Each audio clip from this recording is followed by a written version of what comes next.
Hey traders, what's going on? Jamie Saettele here. Can you hear me? I just started up the go-to and I didn't hear anything. Usually I get some sort of a signal.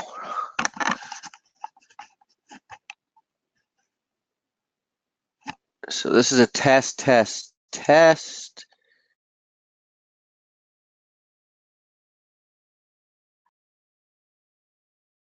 Hey traders, what's going on? Jamie Saettele here. It is February 22nd, 2018. Let me know if you can hear me and if you can see the screen.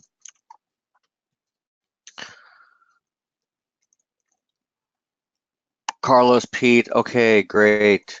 Yeah, so a little under the weather here still. I've had the flu, and it's been pretty awful, but bad flu season, I guess. Anyway, right in the middle where we are here in St. Louis, this is kind of like ground zero for the flu, apparently, this year. Known for baseball, the arch, and the flu. Anyway, I will do my best here to get through this webinar with as much good info as possible. So, this is the biggest chart right now in the world. This is the 30-year U.S. bond futures. And you can see quite clearly we're testing the trend line from 1981 to 2000.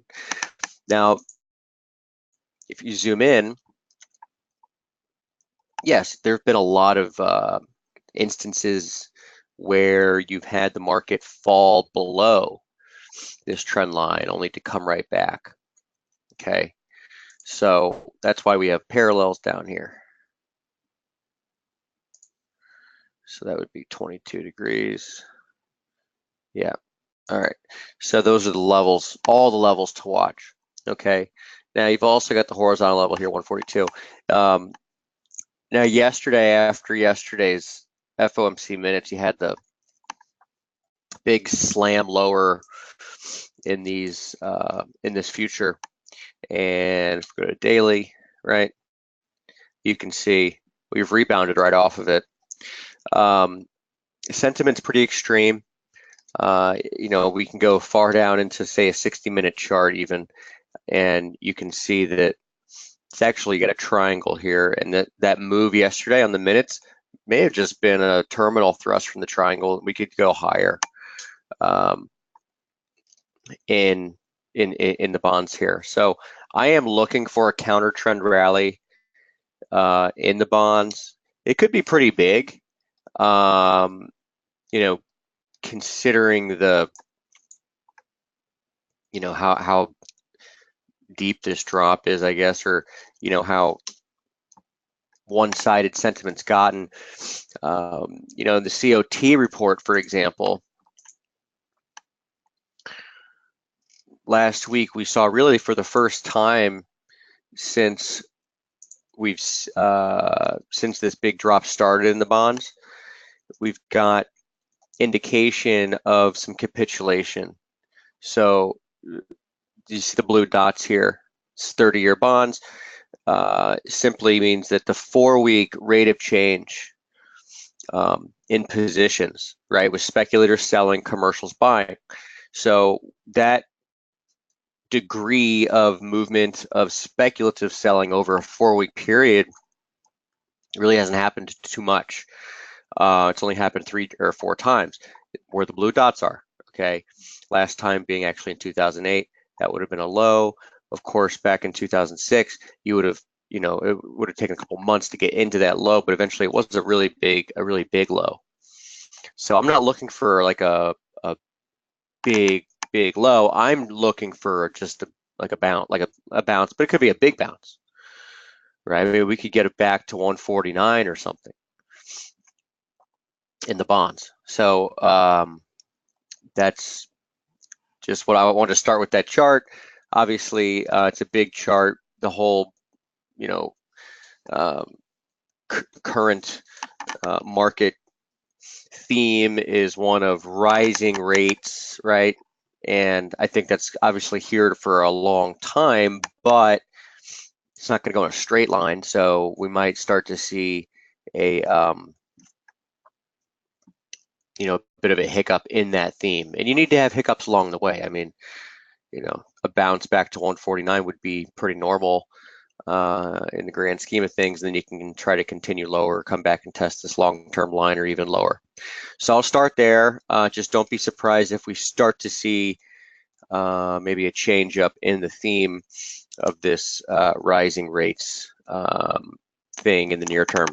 All right, let's get to the currencies. Oh, another thing I guess I'd say indication that maybe we're due for a bounce. If you look at the utilities, so utilities, of course, essentially a bond, right? And utilities, you have the three-year average in pink here, and that has held.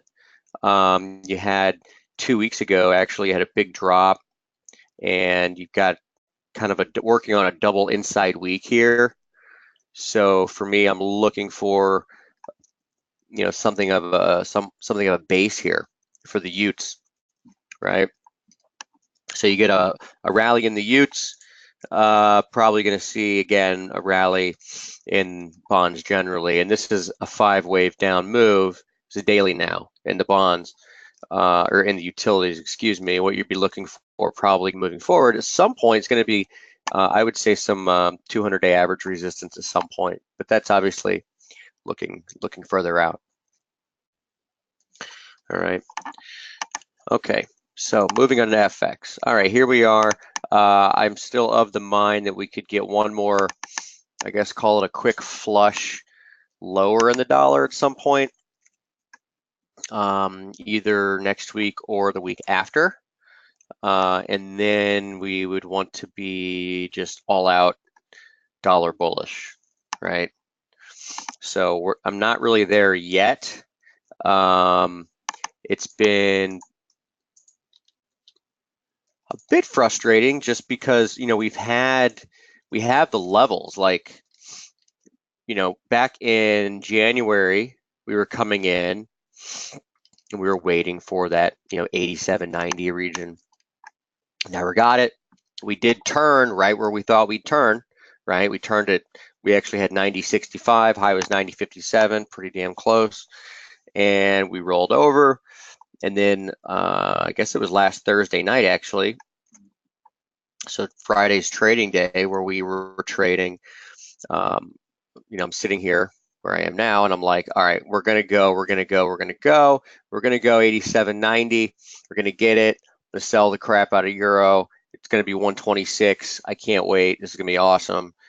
And of course it reverses at 88.20. All right. So yes, annoying. Keep waiting for the level. It just misses it by, you're talking 20 ticks in the grand scheme of things. That's pretty small, right?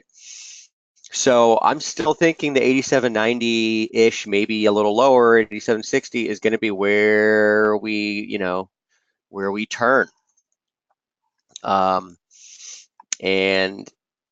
I'm going to stick to that, until there's really reason, I guess, not to. I don't really know what that reason would be yet. It would probably be something, it'd probably be like euro breaking below 122.20 or something. But that's, still where I am. And if we look at euro, let's go to the daily chart. We're just trading these slopes here, right? This is the 2017 Jan-April slope. And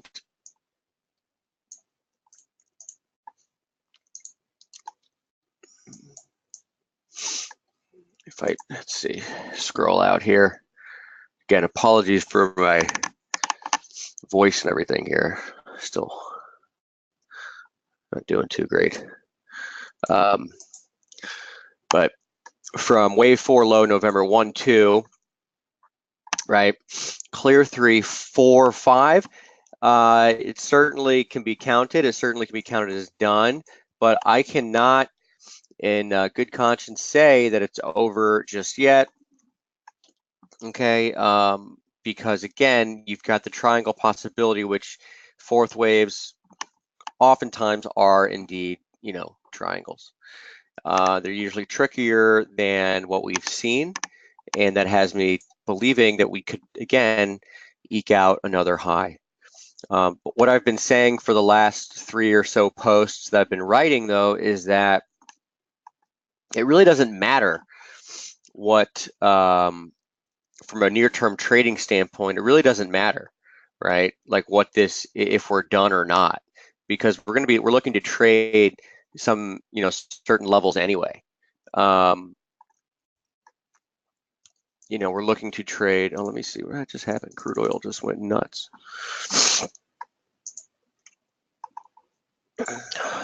Get Chesapeake up big today.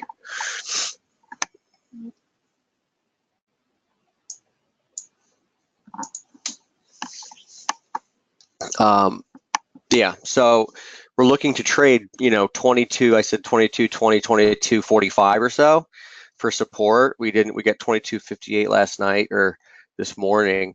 And then 24.07 is your resistance. That's the month open. It's also the high day close, right?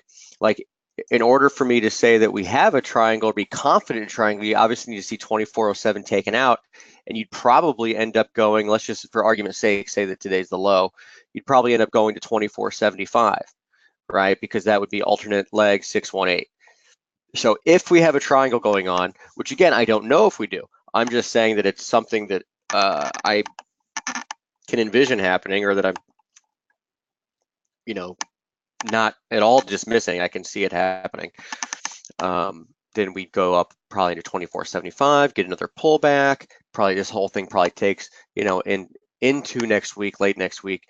And then the week after, we get that final ripperoo higher in euro, maybe up to as high as 26.40. And then, that's all she wrote. So that is my story as far as the dollar is concerned, and euro in particular. And let's remember this beautiful chart that we have.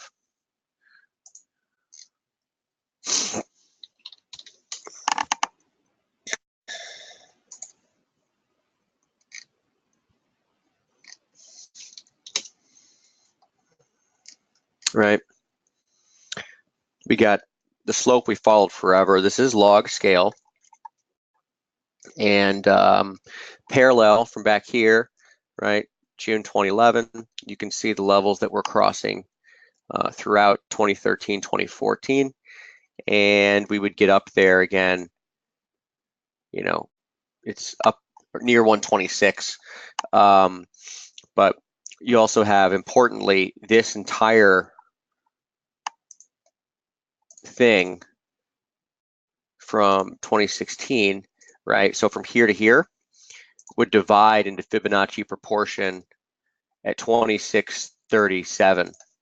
Okay. That's also, of course, the low from 2012. Very close to there, at least 2624. So I'm still in the mind of just buying a dip to keep it simple in euro for now. All right. So how do we do that? Well, I would still allow for this to get to this to happen, basically, right? I don't want to jump the gun like I did back here. And we were buying, and then we got stopped out, and then it ripped higher. Of course, we made up for it, I guess, by buying over here and then getting out up here. But that's my plan on euro, is still to buy something in this 2220, 2250 or so zone. Maybe get the Friday low and then take it up. And I would be targeting 24. Okay. I wouldn't get too cute on that. 2440 is a level, of course. And I said 2475 could be a triangle level, but that at this point is pure conjecture. We need to trade the levels that are there, that we know are there. And we know 24 is a level. Again, month open 2407 and 2403 is a high volume level. Okay, from that, after that inflation number last Thursday. I guess it was last Wednesday, actually, wasn't it? Yes. So that is where we are on euro, just the same levels that we've been looking at. That's what you want to pay attention to, okay? What about, let's go to dollar yen. Here's a short-term chart. Did not get triggered on the median line. I'm not sure if you're going to get triggered on the median line at this point, or if we get up there, if we don't go through it. Something to be aware of as far as the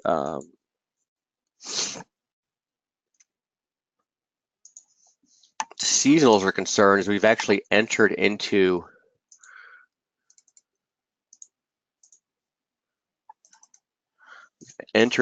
a pretty bearish period for the, or bullish period for the dollar against the yen, right? That tends to go up kind of through March. In fact, March has historically been a pretty good month, especially well, especially over the last 10 years, but March has been a pretty good month for dollar yen. So I'm fine, you know, with maybe shorting dollar yen on a scalp or something into, say, 107.23. That's the volume level from last week up here, but I'm not too keen on it as far as, you know, being staying there for a while. I think the ship might have sailed a bit here, and you can see that you've got a pretty good looking rally for dollar yen on the upside, right? As in an impulse, that's what I'm getting at. Retraced half of this position, or half of this rally, okay? And you can see that we're finding support essentially on the 75 line, which is where you had support before, okay? That brings me to euro yen, and euro yen's coming into massive support too. So, like, you know, don't get married to downside on yen crosses here. Euro yen, huge level. We haven't quite hit it. I'd like to see it take out 31.16. That's the 11.20 low over here, right? And then you could really get really good upside on this. I mean, even within this bearish fork, right? So if let's look at you know, the bigger picture on this chart, which is just so clean. You can see it right here. I mean, this is, you know, you're still in a big uptrend, right? We've come off of big resistance, but we can get into 131 or so. That to me is a buy. I mean, that's, you know, that's simple. It's a buy, and I would be looking at the 200-day average as well, which, guess what, is right here. It's literally right at 131, okay? So 131.28 is the low so far. We haven't gotten it. Maybe you get it with a euro move, you know, the Friday low potentially that we were talking about, getting into the 2220s, 2250s. If we get it, it'd be great. And that, you know, is a buy to me. Okay. Now, does that mean that euro yen's gonna just go ripping to new highs? I don't know. I just know it's a level I want to buy, and I would be looking for resistance probably somewhere within this fork, right? The natural area obviously is the 25 line, because the 75 line's been such good support, and that's going to put you up near 134. Okay, so you've got basically a 131 to 134 range to potentially trade in euro yen. But one of the better vehicles, I think, maybe for the next couple of days. Okay. All right. Another thing on euro yen. I want to show you the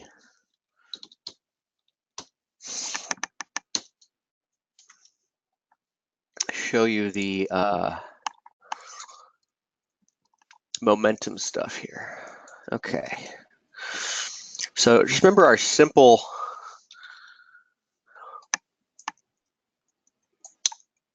the day's not over, I know that, but we are, if we were to close right here, we'd be closing at a 60-day closing low, and we actually would have a divergence. You can see right here. So, you know, we're getting signs of actually downside exhaustion, and this is on the 4-hour chart. We're getting signs of downside exhaustion with divergence as well on the 4-hour chart. So, not necessarily seeing, you know, what I would consider downside acceleration for or signs of it for euro yen, but rather potential buying opportunity and reversal opportunities here for euro yen.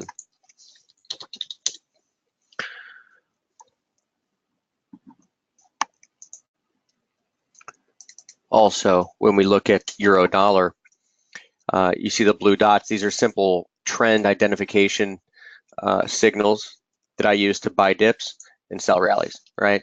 Throughout most of the last year plus, it's going to be opportunities to buy dips, right? Here, right? Here, here. Eventually it doesn't work, right? Because otherwise you'd go on forever. But here, and then we're getting it now. So another reason why I lean towards the idea of buying this dip in euro, and that it's not, you know, quite done yet.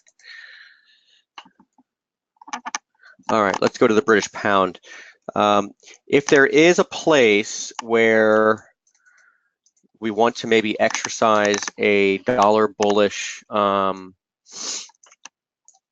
you know, outlook or trading strategy, if you will, I think it might be in the pound.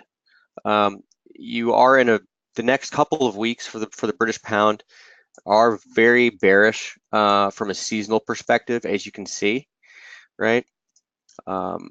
And more so, say, than Japanese yen.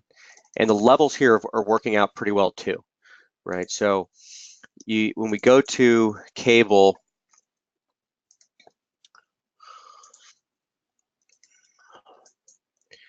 we get a cleaner chart. You can kind of see it a bit better. Get rid of some of this stuff here. All right, so if we go from the top back here, you got a 1, 2, potentially a 1, 2, 3, 4, 5, right? And an A, B, C, right? You had a 618 retrace for the most part. Daily reversal resistance was pretty much resistance on the tick. I mean, 140, 145 is the high, and 140, 138 was that daily reversal level. Remember, the daily reversal level is simply the high of the move, and then the close of that day, draw a line on it. So we can do the same thing now.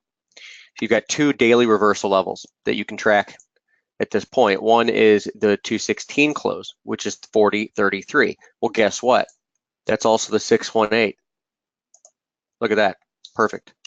Okay. And then support could be 38.22, which is the close of the low day. We call it daily reversal support. So with the combination again of your you know, 618, and then daily reversal resistance level at 40.33, that is the level that, you know, is a candidate to short. So if there's a place to be long the dollar, it might be in the British pound, which obviously short pounds, and, you know, given the seasonals, given the levels, all that stuff, you could get a surprise move down to 2 equal legs in the 35.60s, which, you know, incidentally, this right here would take you through the bearish seasonal period, right, literally right here where my cursor is. And you could get yourself maybe a tag of longer term support at that point. Okay. And it's a good place to have a bigger reaction from. You know, if we get rid of all this stuff.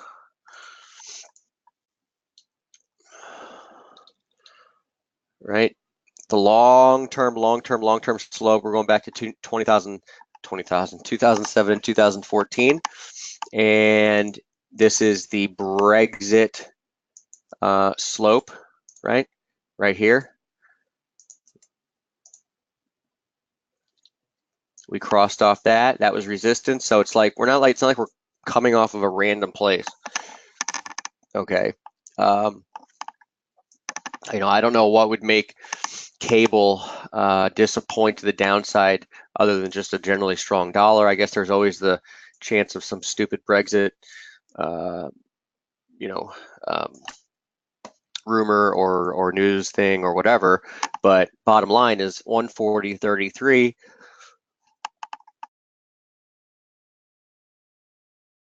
Is going to be a level to pay attention to, okay, for the British pound.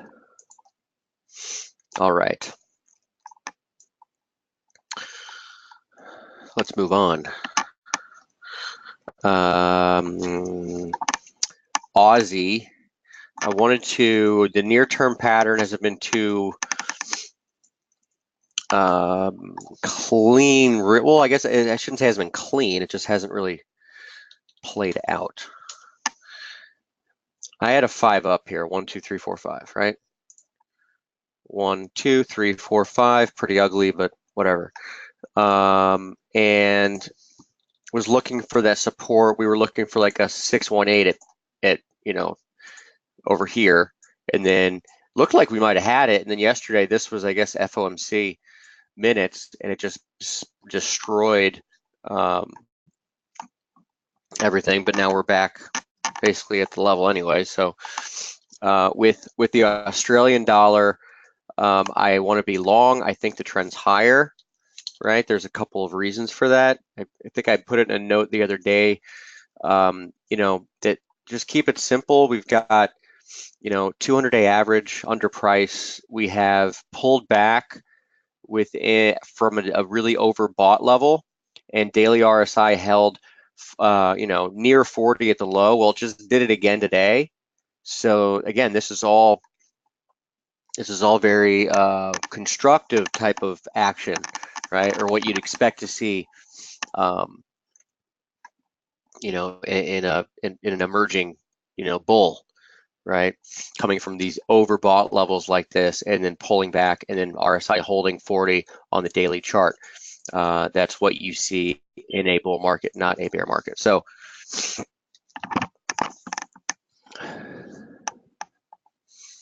my belief then is that it's going to oh, sorry guys, we're going to get to the upside. Mai says, what would be your target for an Aussie bull case? I mean, it could be thousands of pips, literally, you know. Like here's a chart. Even if we were to get up to the upper parallel at some point, I mean, 86 is a level, you know. That would be an area. That would be in July. Before that, you know, at the end of March, talking about 83 and change. You know, right now we're trading 78.50. I mean, once we break out of this, though, look, the pattern looks a lot. It looks quite. Don't forget, this is something that we had from back in the 2000 low, right? It's quite similar. And, you know, if we were to turn up here, I mean, there's no telling. We could be in a multi-year kind of secular advance for the Australian dollar, right? I don't think it's a crazy notion. I don't see a lot of people talking about it, which I think is a good thing. From a seasonal standpoint, lines up pretty well with we start to really take off. One of the most seasonally bullish periods of the year for the Australian dollar actually starts in March. okay, takes you March through April. So March and April, you know, get ready potentially to be buyers of the Australian dollar in a big way.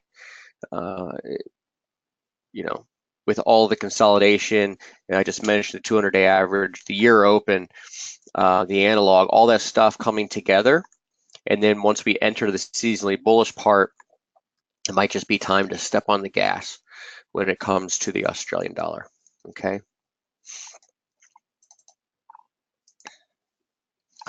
Alrighty. So again, nothing there for me necessarily right now. I mean, if we want to dig deep, get yourself a nice little. Can we get ourselves an impulse here on the upside, maybe, and then maybe look to buy a dip? That could be a strategy. At this point, I don't really see it.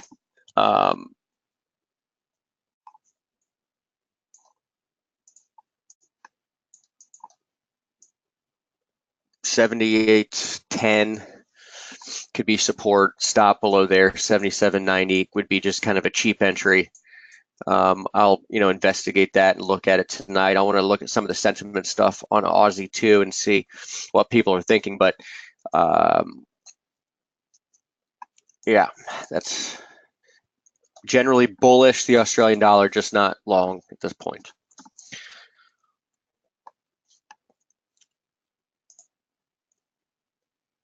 We also have the issue too, where Kiwi has kind of, we had the new high in Kiwi barely last week, pulled back, square root level, pulling back. Looks like maybe a little flag here. But the Australian dollar obviously is lagging, and so we have that non-confirmation thing, which we've had at lows and highs. Amir says, get well soon. If I remember correctly, happy birthday in advance. Thanks, man. Yep. My birthday is in 2 days. Yep. Can you believe it? Crazy. All right, let's move on. Dollar CAD. So last night's dollar CAD chart is essentially this one, but this is a 4-hour chart. I think that will be served well if we simply follow the slope from the 2015 or 16 high, excuse me, and hold out for a short into the 2770s. You've got, I think there's inflation data tomorrow in Canada. You have CPI data actually in Japan tonight. And that's pretty early, isn't it? 5:30. Make sure I'm on the right time here. Yes, I am. Okay. Yeah, so CPI data.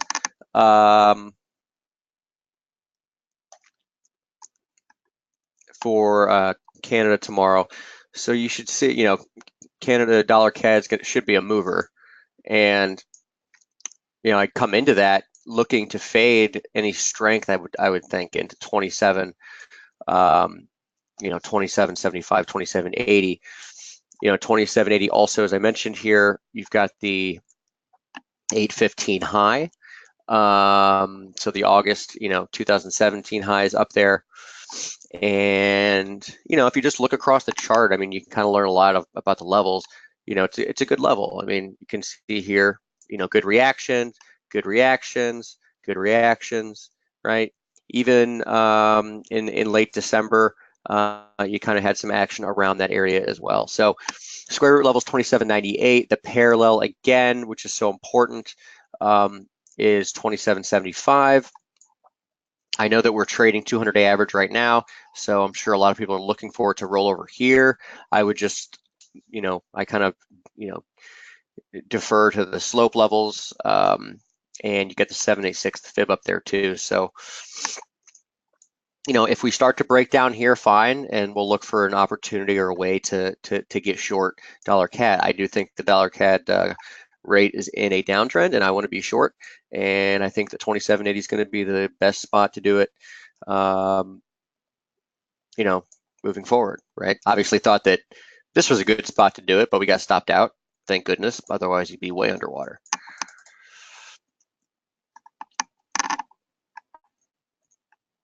Okay, let's look at what we looked at actually earlier. Let's look at I'm going to look at a cross. Let's look at a cross pound Aussie. This is one we looked at a couple weeks ago. An interesting cross. You're getting a reversal to the downside today. Could be a head and shoulders top here, right? And if we think about the two legs of the cross, I just talked about how the British pound is in the seasonally bearish period, and the Australian dollar is entering a bullish period. Not quite yet, but starting in March. And that makes for, what could be a pretty interesting cross trade. And if you just look at the shape of this move, I mean, this is 4-hour chart, but 1, 2, 3, 4, 5, A, B, C. You've got a pound to Aussie bearish pattern here, right? Retraced into the 618. Former high up here is close by. Again, possible head and shoulders pattern. Okay, so let's go to the 60-minute chart.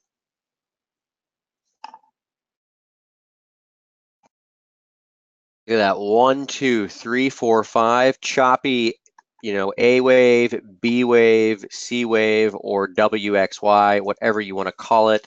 I don't care, but it is 3 waves up, right? A, B, C, whatever you want to call it again.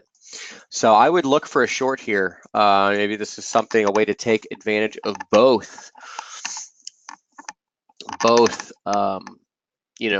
the pound idea and the Australian dollar idea without actually taking any dollar risk, right?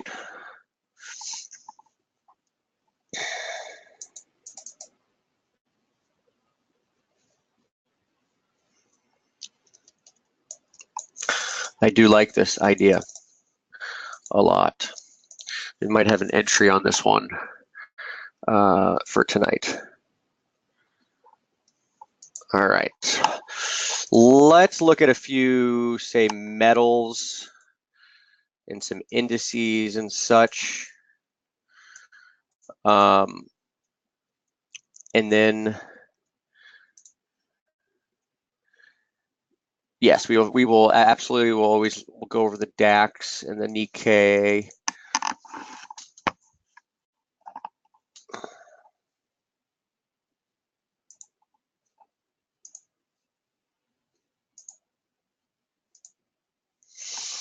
Okay, so gold rejected at the median line, or just shy of it, I guess, last week. I think that we're gonna take it out on the upside at some point, but then we might actually fail again, and that's simply based on the the fact that you've got possible oil or oil. I can't think right now. I'm sorry. A possible dollar low coming, right? One more leg into dollar weakness, right? And then we get, the move higher. So levels to watch for gold support. I would watch for 13,1871 on the CFD. That is daily reversal support. It's close here. All right. It's a lot like euro in a way, where maybe we get a Friday low and then take off on the upside in gold and euro. So that's why I'd watch for gold. Okay.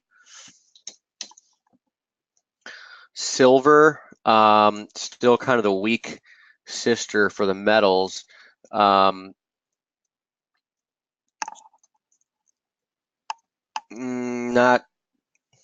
I don't know, not too clean here for me. I mean, I would say the same thing as far as levels, like look at the daily reversal support level, right? So just draw your line on that close and it would be 1632.8.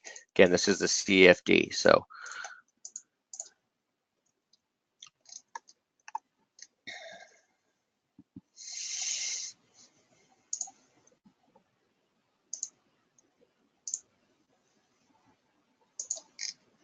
crude oil. Watch, might be it's ugly as sin, but it could be 5 up. Kind of 1, 2, 3, 4, 5. Right? Crude oil. I think you're probably going 5 up here, and I'd be looking at some resistance on this median line. Any sort of weakness from here will be analyzed for a buying opportunity, however, especially because crude oil seasonals actually, just like Australian dollar and Canadian dollars, we start to get into a more bullish period as we get into March for crude, that is. Okay, so now I've got questions we'll look at. Obviously, we'll look at the indices, and then Amir had questions on pound yen and euro CAD. So let's check out pound yen here.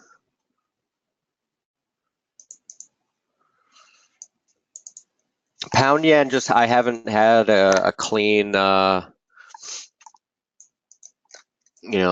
setup here. I don't. You say you're short at 156. That's awesome. Amir, I would be looking at the 200-day average, my friend. Okay. Look at that as support, right, at 147, 65 or so, and we could end up having something of a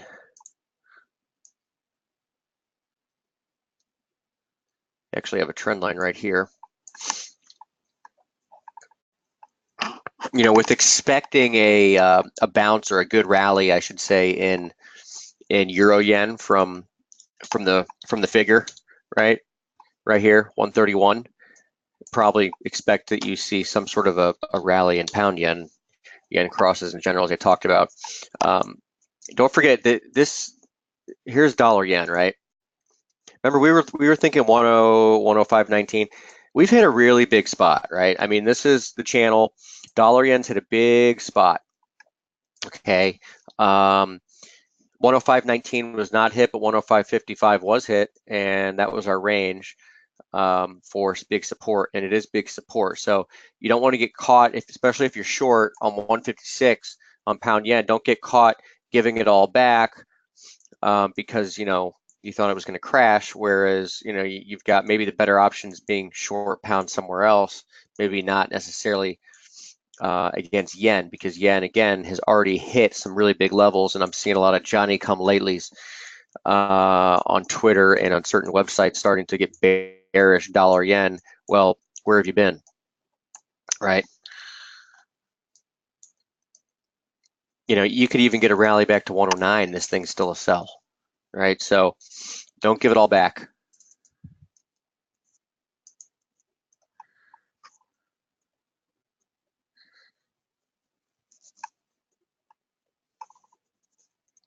All right, euro CAD was a question as well.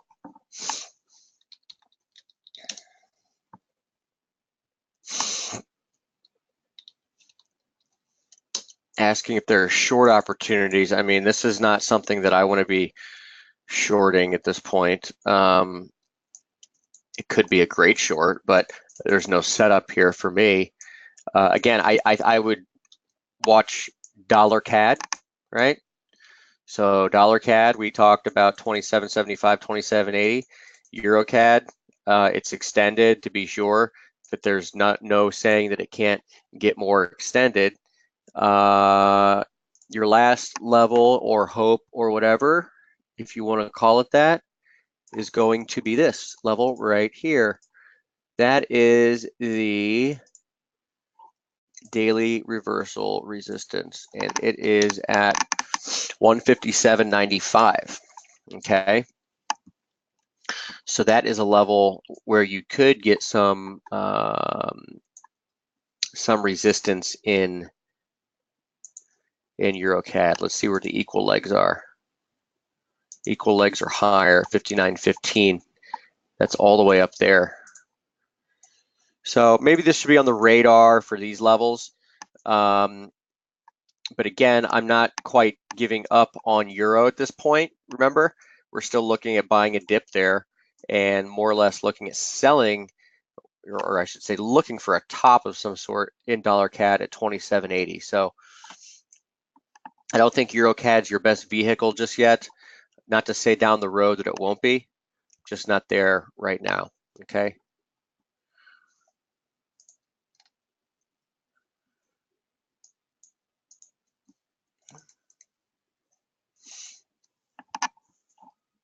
And Amir, did I answer your question fully on pound yen?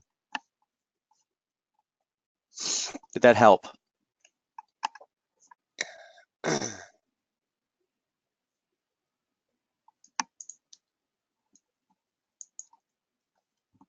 Yes, 140. Okay, good.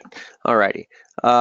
Great. Okay, so we'll move on then to some of the indices.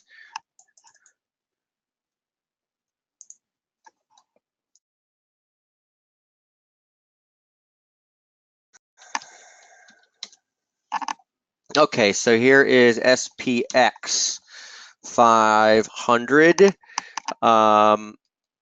Lots of fails on the fib over the last week. That's the 618. It's so funny to see Twitter, man. Twitter's like, so after yesterday's move lower, you got all these people on Twitter like today is the market's supposed to crash today and stuff. Like I was kind of thinking that, but like once I saw all these people on Twitter getting just crazy out of their mind bearish after the market fell for 2 hours, you know it's not going to happen. I mean, it's just all there is to it. So what now? Well, my broader belief really hasn't changed. I mean, you know, we're sideways until, in my opinion, we're sideways until March, right? So looking for an early March retest, retest of the low. That doesn't mean that you have to necessarily, you could get where you test on cash, but not futures, right? And then higher. So this is where I'm at. I'm looking for, I'm looking lower, but it could be where we hold up into, I don't know, we could hold up like this. We could hold up into 228 or something and then sell off for the first week of March or something and then go higher. I mean, there's a lot of things. Sometimes you just don't know, I mean, at all. Sometimes there's just not a good feel or a good setup on the market. I mean, the battle lines are kind of drawn here, I would think. You've got the 618 above it, right? If we go to cash, which is really clean, what's, 1, 2, 3, 4, 5 ABC. If you make a new high, then you're going to have 5 up, 1, 2, 3, 4, 5. And at that point, you'd have to be thinking just pull back and then higher either way. So for me, nothing's changed in the sense that I think we are in for a drop and some sort of a test in early March and then higher. Between here and there, look, kind of hard to say, impossible to say, to be honest with you, right? I mean, we're at resistance. What else do you want? I would watch SPY 273.75. That is the high hour close. SPX 500, if I can give a level there. It's not the same. It's just not as clean. There's just nothing there to say. I would just the fib, I guess, at 27.44 is all there is.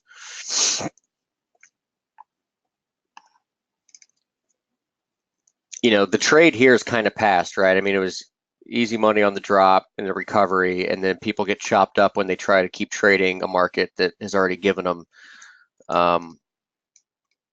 given them all the juice that it's going to give them. So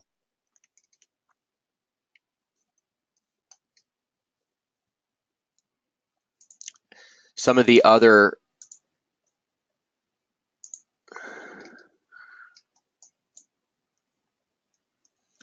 The Nikkei to me,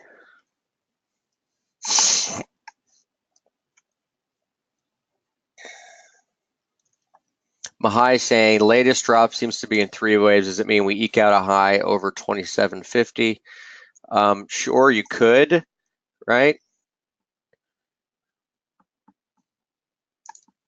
Again, but you don't like, this could also be 1 2 1 2. I mean, there could be a lot of things here, right? You start seeing stuff, right? Once you start looking into the once you start paying too close of attention to it, you start kind of seeing stuff. I mean, bottom line is we've hit the 618. This is the 200 average on the 4-hour chart. The 200 average on the 1-hour charts right here. You're stuck between both. Eke out another high, then it's 5 up and it's a sell. Until then, I think it's probably do nothing, right? If we look at the Nikkei, I have this as a 3 up at this point. However, don't forget we've hit the massive support that we talked about. Weeks ago, we've hit that support, and we could just be basing, right, for a larger move higher. Again, the stock markets have kind of done their thing from a, in my opinion, right, kind of wiped out all the Johnny-come-latelys that got long late January, and they're doing nothing more than basing right now, probably into early March before we go higher. Okay, I'm going to leave it there with the stock market. You can get lost and try to, think that the big crash is coming or whatever, and it never comes. It just doesn't happen. The DAX, let's look there. It's clean. The DAX, clean levels. I would look for this one. This might be your key or your tell in the market. This is the level we talked about last week, I think, which is 12,736, right? Let's see if we can get up to there. You get up to there, maybe you have resistance in the S&P as well, right? That's what I'd be looking at. I'd be looking at resistance here in the DAX. This is probably the cleanest of the major indices that I'm following. And you get resistance up in here, then you're talking about, maybe see where the S&P is at that point, right? Maybe if we get up here, I'm assuming the S&P will have eked over that 2750 high. And if we do that, then you're probably in for both of them pulling back together in whatever fashion they want to pull back. Again, my thinking is early March. So the DAX is your clean level, or your clean market, I think, to pay attention to. Remember, long term, we did hit big support here, okay? This is the median line. This is a thing that we're going all the way back to 2003 here on this low. Okay, so this is a big spot. You come back and test it. You can ride along this thing for a while. But in the interim, we're talking about, DAX held quite well during the sell-off yesterday. Exactly. So look for 12,736 on the resistance, and then you get a pullback from there. You probably get an S&P, some sort of resistance in the S&P up when the DAX gets, up to this level. All right. Okay. So I'm going to leave it there. Get this archived ASAP. Thank you all very much for your time. Again, sorry for the sniffles, getting over the flu here, and get back in the game. It's no fun having the flu. All right, everyone, have a great rest of your week. What is left of it, and I'll have the update for you later tonight. All right, thank you all very, very much for the well wishes, and take care. All right, bye.